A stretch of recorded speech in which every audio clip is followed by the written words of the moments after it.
Assalamualaikum warahmatullahi wabarakatuh dan selamat petang, selamat hari kepada semua. Okey, insya-Allah pada petang ini kita akan bincang topik penakbulan logik. Okey, so topik penakbulan logik merupakan salah satu topik yang berada di tingkatan 4. Dan kamu semua memang dah belajar topik ini. Okey, jadi saya percaya kamu dah boleh faham dan sebabnya saya rasa guru-guru kamu pun dah ulang benda ni berulang kali. Cuma sekarang ni kita buat ulang kaji, kita lihat menerusi soalan. Kita nak familiarkan. Okey, so penakbulan logik ni antara soalan yang dia boleh ada di kertas 1 dan kertas 2. Okey, kalau kita tengok sekarang ni kita berada dalam soalan objektif iaitu soalan di kertas 1.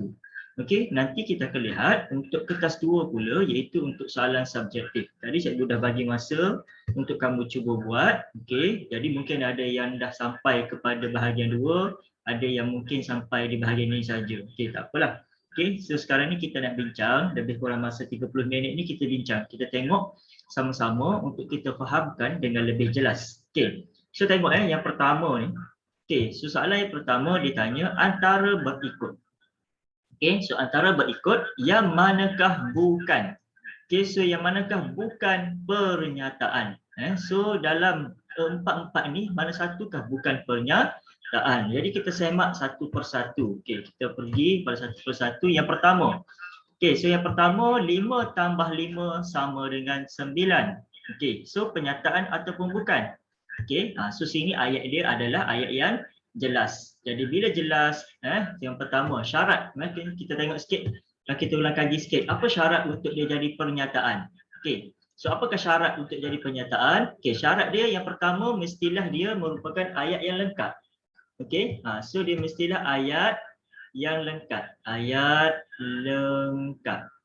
Okey, yang kedua kita mestilah boleh tentukan. Okey, kita boleh tentukan kebenaran dia. Okey, kebenaran ayat tersebut. Okey, makna apa? Maknanya kita boleh tahu sama ada dia ni adalah ayat yang palsu ataupun ayat yang benar. Itu maksudnya. Okey, so sekarang ni kita pergi kepada pernyataan dia ni. A, B, C dan D. So yang pertama, 5 tambah 5 sama dengan 9. Adakah dia pernyataan? Yes, dia merupakan pernyataan. Yang kedua dia kata 2Y sama dengan 8. Okey, 2Y sama dengan 8. Adakah dia pernyataan? Okey, so kat situ kita nampak. Okey, adakah kita boleh tentukan kebenaran dia? Yes, kita boleh cari jawapan dia Y sama dengan 8 bahagi 2 equal to 4. Tapi adakah kita boleh katakan yang Y sama dengan 4 ini merupakan ayat yang benar? Okey, kita tak boleh nak nyatakan. So bila tak boleh nyatakan, bermaksud apa? Bermaksud dia bukan merupakan pernyataan. Okey, so maksudnya dia bukan pernyataan. Okey, tak apa, kita highlightkan dulu. Okey, kita highlightkan dia, kita letak sini. Okey, kita nyatakan di sini yang dia ni bukan pernyataan. Kita tengok soalan yang lain, jawapan yang lain. M tambah 2M sama dengan 3M. Adakah dia pernyataan? Yes, dia pernyataan. Kenapa? Dia lengkap dan kita boleh tentukan kebenaran dia. 1 tambah 2 sama dengan 3. Ya, betul lah, 1 tambah 2 sama dengan 3. M semua ada M. Okey, jadi maknanya dia tidak mengganggu kita punya objektif kita ni. Iaitu kita boleh tahu dia ni punya ayat yang lengkap dan dia merupakan satu kebenaran. Okey. Kemudian D, 5 ialah faktor bagi 25. Ya, betul. Okey, betul lah sebab kita boleh menyatakan dia punya kebenaran. Maknanya kalau saya letak sini 6 ialah faktor bagi 25, maka dia boleh jadi salah. Okey. Jadi maknanya nombor 1 jawapannya adalah B, iaitu okey, so nombor 1 jawapannya adalah B, iaitu 2Y sama dengan 8, bukan pernyataan. Okey, next. Betul sambil-sambil tu kamu boleh tanda. Yang kamu dah buat tadi, kamu boleh tanda tanda dengan apa, pen merah ataupun yang kamu dah buat dalam kertas tadi kan. Okey, kemudian nombor 2. Antara berikut, yang manakah pernyataan yang palsu? Okey, sekarang ni semua merupakan pernyataan. Apa yang kita nak tentukan adalah kita nak tahu dia punya kebenaran. Adakah dia palsu ataupun adakah dia merupakan pernyataan yang benar. Okey, so kita pergi kepada soalan yang kedua. Okey. Soalan yang kedua. Negatif 9 tambah 4 kurang daripada dan sama dengan 4. Negatif 9 tambah 1 kurang daripada dan sama dengan 4. So negatif 9 tambah 1 sama dengan negatif 8. Kurang daripada 4. So betul ke salah? Betul kan? So bila betul maknanya dia merupakan pernyataan yang benar. So sini adalah benar. Yang kedua, 1 ialah faktor bagi semua integer. Okey, 1 ialah faktor bagi semua integer. Benar ke palsu? Okey, benar. 1 merupakan faktor bagi semua integer. Apa maksud faktor? Faktor ni contohnya 9. Boleh tak bahagi dengan 1? Boleh, jawapannya 9. 8 boleh tak bahagi dengan 1? Boleh, sama dengan 8. 7 boleh tak bahagi dengan 1? Boleh, sama dengan 7. So every number can divide by 1. So itu merupakan satu pernyataan yang benar. And then kita lihat kepada yang berikutnya. Okay, so yang berikutnya negatif 0.0022 adalah lebih kecil daripada negatif 0.022. Okey, betul ke lebih kecil? Okey, so kita tengok sekarang ni kita ada nombor negatif. So bila nombor negatif, kita kena berhati-hati. Kalau dia positif, yes, it is correct. Betul. Okey, tapi kalau contoh 0.0022 kurang daripada 0.022, yes, ini adalah satu pernyataan yang benar.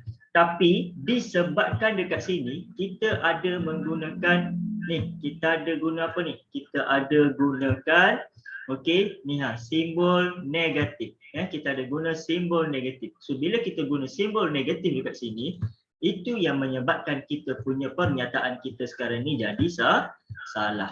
Okey, so dia jadi salah. So maknanya pernyataan ini adalah pernyataan yang palsu. Okey, 5 ialah faktor bagi 25. Yes, 25. Boleh tak bahagi dengan 5? Boleh. Jawapannya adalah 5. So ini pun benar. Jadi jawapannya adalah C.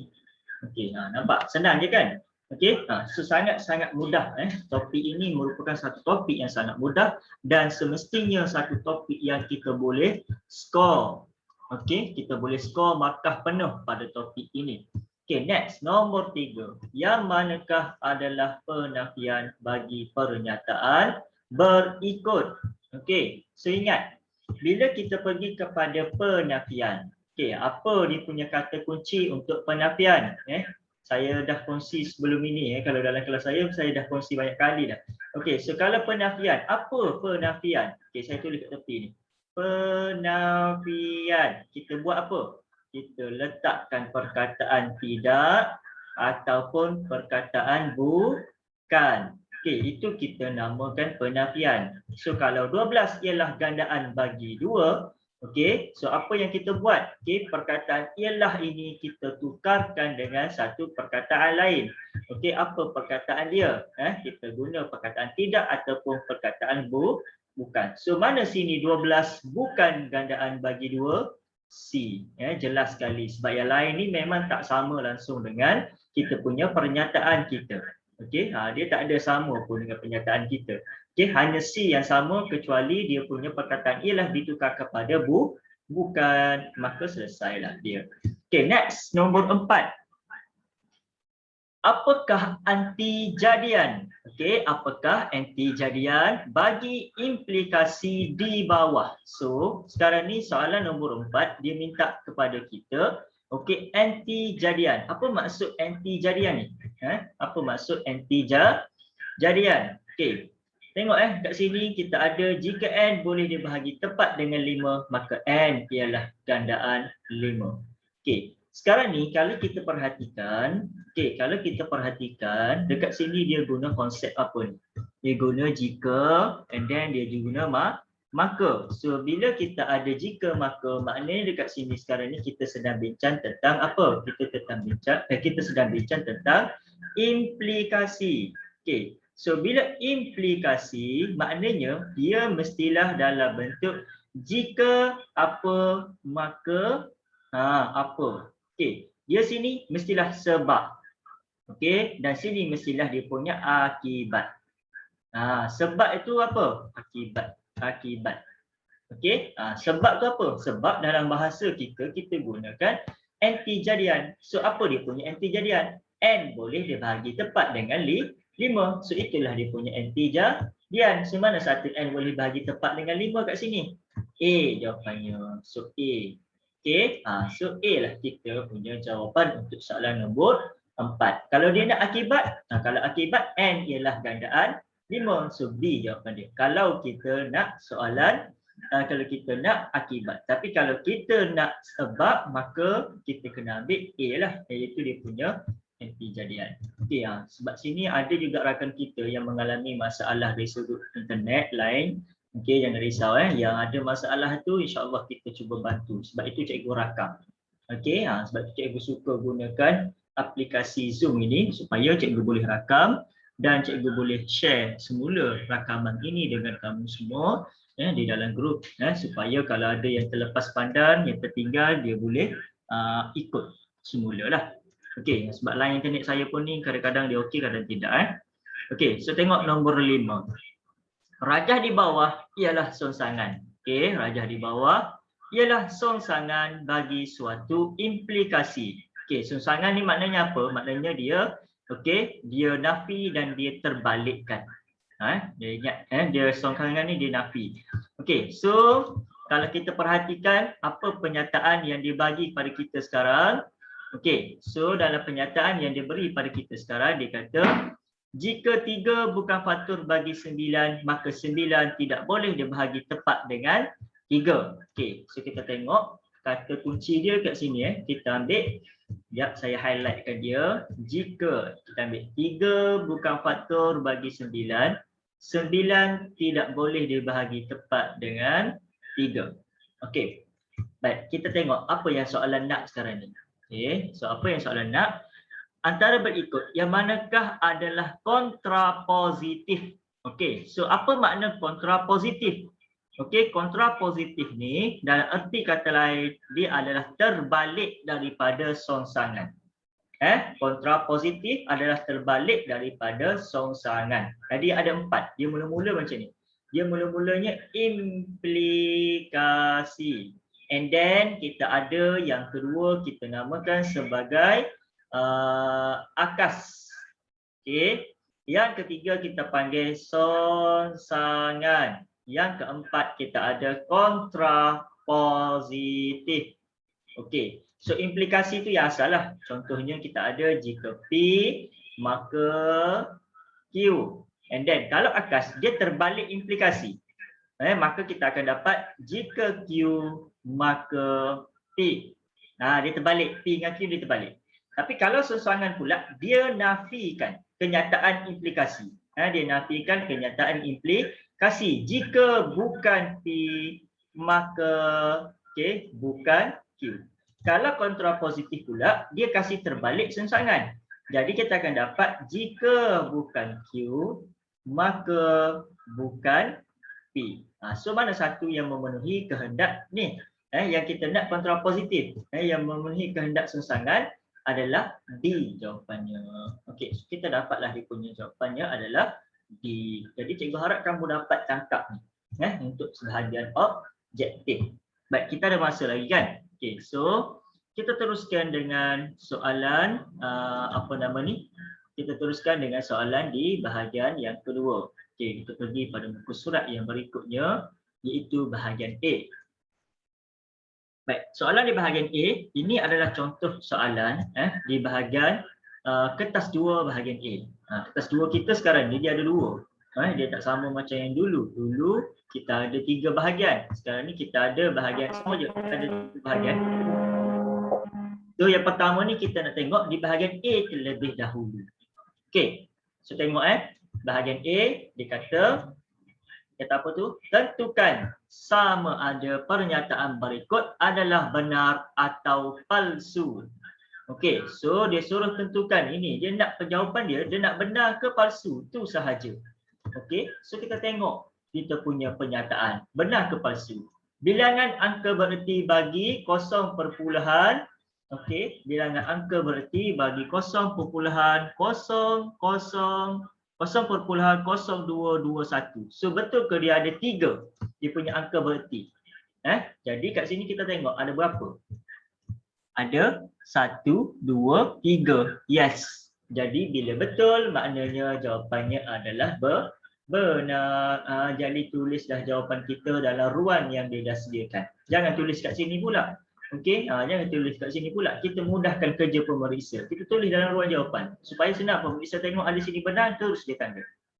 Okey, walaupun mungkin dia terima di sini tapi kita tulis dalam jawapan. Sebab ini adalah jawapan final kita lah. Okey, next. Kita pergi kepada yang kedua, B. Okey, yang kedua apa yang dia kata adalah jika dia nak tulis rangsangan bagi implikasi berikut. Jika Suha mendapat markah 80 dan lebih, maka Suha mendapat grade A. Jadi ingat, rangsangan ni dia apa tadi? Dia nafi. Okey, so dia nafi kedua-dua belah pihak. Jadi jawapan kita adalah jika Suha tidak mendapat tidak mendapat markah markah 80 panjang sikit dan lebih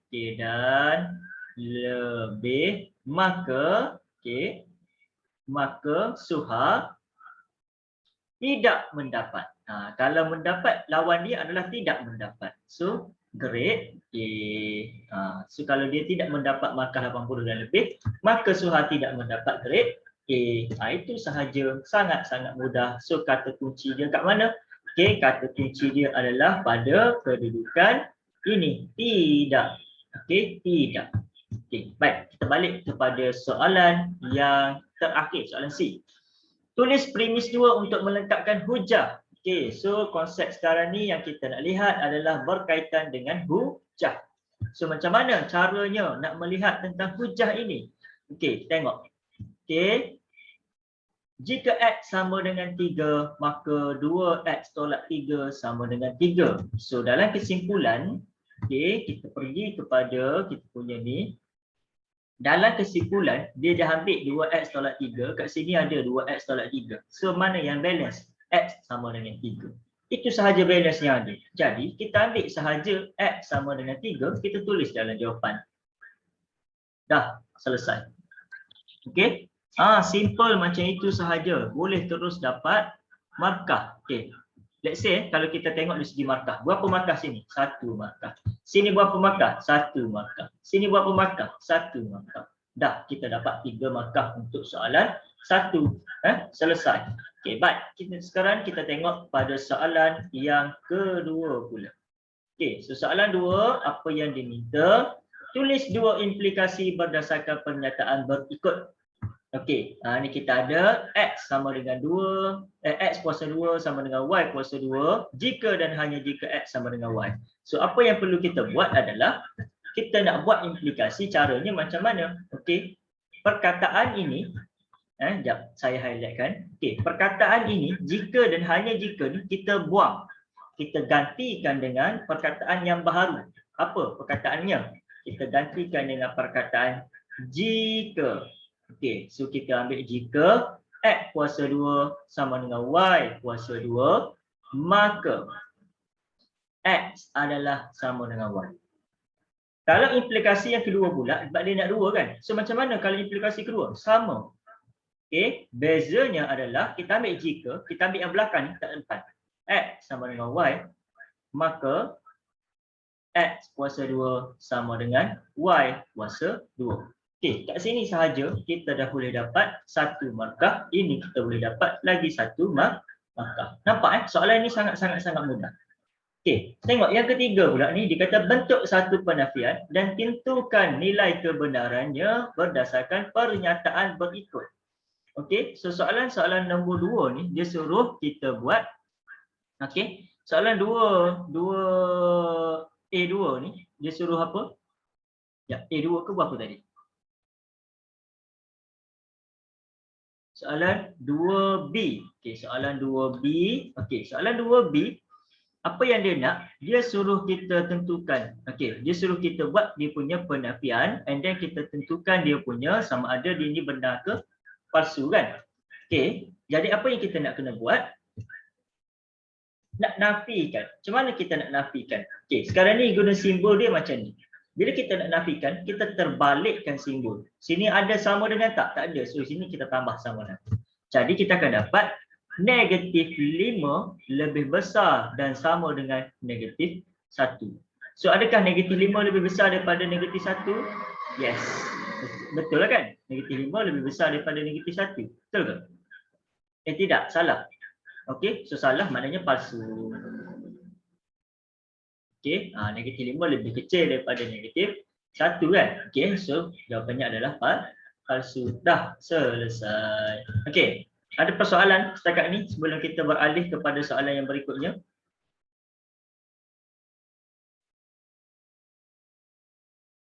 Okey, tak ada Jadi bila tak ada, kita terus kepada soalan yang terakhir, iaitu soalan di bahagian B. Kita nak lihat sekarang ni. Okey, tengok soalan bahagian B terlebih dahulu. Okey, bahagian B, soalan 1, apa yang dia nak? Pada jadual 1.1 di ruang jawapan, tandakan betul pada bukan pernyataan. Okey, tandakan betul pada bukan pernyataan. 7 ialah nombor genap. Okey, 7 ialah nombor genap. Okey, adakah dia bukan pernyataan? Okey, yes, ini bukan pernyataan.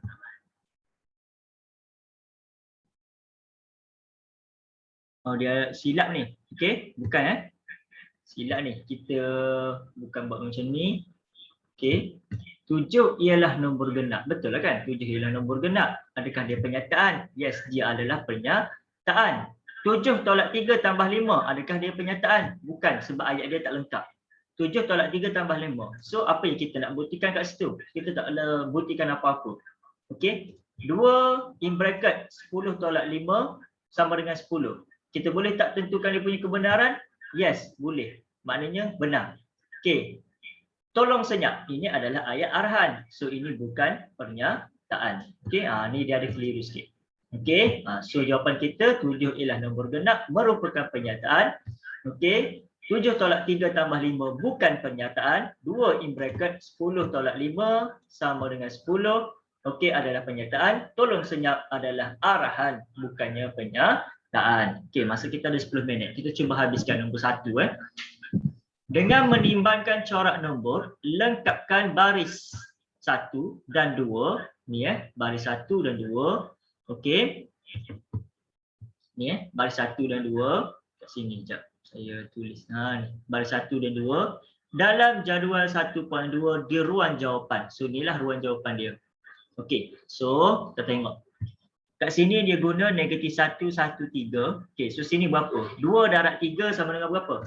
2 darab 3 tolak 1. So darab 3, 6 tolak 1 sama dengan 5 lah. Jadi kat sini jawapannya adalah 5.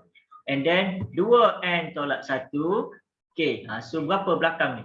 Okey, 2n tolak 1 maknanya dia ambil daripada mana? Sini ni semua 2. N tolak 1. So n dia ni belakang ni yang dia buat kali putus-putus, n sama dengan mula daripada berapa? 0, 1, 2, 3. 0, 1, 2, 3 tambah belakang. Dah selesai. Dapat. Okey, dapat berapa markah ni? Okey, kat sini dapat 1, dekat sini dapat 1, dekat sini dapat 2, 4 markah. Okey, sempat tak soalan nombor 2? Sempat kot saya rasa kan? Okey, soalan kita habiskanlah soalan nombor 2. Sekejap, silap. Okey, soalan nombor 2. Boleh nampak di ke bawah sikit. Nyatakan sama ada pernyataan berikut adalah benar atau palsu. Sekiranya palsu, beri satu penyangkal. Okey, 4 lebih besar daripada 2. Tengok sini dia guna perkataan atau. Ini merupakan ayat gabungan. Okey, 4 lebih besar daripada 2. Benar ke palsu? Benar. Atau 2 kuasa 4 sama dengan 8. Betul ke? 2 kuasa 4 sama dengan 8. Bukan ke 2 kuasa 4 sama dengan 16. Okey, so 2 kuasa 4 sama dengan 16. Maknanya benar atau palsu, maka dia jadi apa? Dia jadi benar. So kalau benar tak payah buat penyangkal kan? Okey, dah selesai. Jika X lebih besar daripada 6, maka X lebih besar daripada 3. X lebih besar daripada 6. Berapa X lebih besar daripada 6? 7, 8, 9, 10 dan seterusnya lah. X lebih besar daripada 3 berapa? 4, 5, 6, 7, 8 dan seterusnya. Okey, ada tak 4 dekat sini? Dekat 6 ni? Tak ada. 5 ada tak? Tak ada. 6 ada tak? Tak ada. Okey, so bila tak ada, maknanya ini adalah satu penyataan yang palsu. So bila palsu, kita kena buat dia punya penyakan. Macam mana kita nak buat dia punya penyakan? Seperti mana yang dia minta. Okey, so contohnya kita boleh buat. Okey, kita boleh buat macam mana sini kita boleh tulislah 4 lebih besar daripada 3 tapi 4 lebih kecil daripada 6. So tak boleh. Okey.